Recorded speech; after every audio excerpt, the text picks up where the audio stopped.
ক্লাসে একদিন Hulk tiffin খাচ্ছিল। দেখ, ছেঁড়া জামা পরে কলেজে আসছে। যত সব ফকিন নিয়ে এসেছে আমাদের কলেজটা নষ্ট করতে। গরিব বলে সবাই তাকে অপমান করত। এই সবুজ রঙের ছেলে দাঁড়াও। এমনকি ক্লাসের স্যারও হাল্কের নাম নিয়ে মজা নিত। আমার নাম হালকা। এরপর হাল্ক মন খারাপ করে কিছু চিন্তা করতে হঠাৎ তার বন্ধু স্পাইডার আসে। কেমনে অনেক টাকা কামান যায় রে। জুয়া খেলো মামা, মোবাইলে বিমান উড়াবি, টাকা টাকা। তারপর আর কি শুরু হয়ে গেল জুয়া খেলা। ওরে বাড়া, কাম হয়ে গেছে রে।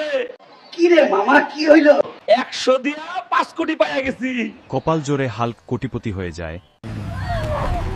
ওরে মামা, বাইক কিনা ফেললি, একটু দে চালাই বাইকটা।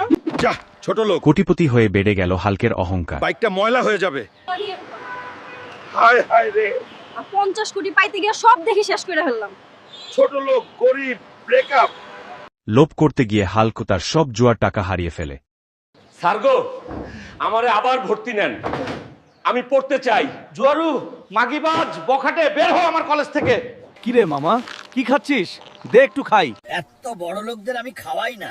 হাল্কের বন্ধু স্পাইডারও তাকে পাত্তা দেয় না। জুয়া না খেলে সেই টাকা দিয়ে বীজ খাওয়া ভালো। তো ভিডিওটা লাইক ও শেয়ার করে চ্যানেলটা সাবস্ক্রাইব করে দিও বন্ধুরা।